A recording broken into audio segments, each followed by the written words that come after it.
Sabi niyo po kanina, ulitin ko lang po, gusto ko lang pong malaman uli. Inamin niyo po na wala kayong personal knowledge tungkol dun sa threat ng Pangulo? Ng pangalaw, sabi niyo po kanina, wala kayong personal knowledge na kumuha na ng assassin o papatay sa Pangulo, ang pangalawang Pangulo? Narinig ko po kanina. During that time? Yes or no lang po?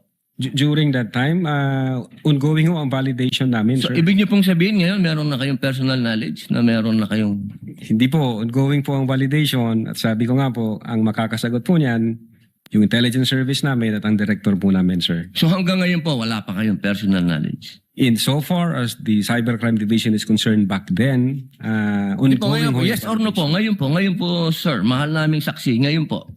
Kung ako tatanungin, wala pa po akong idea, pero baka meron ang intelligence service o ang director po namin. Attorney Lato, kindly answer the question directly. It's answerable by yes or no. And I think Yes, sir. know the answer. Opo.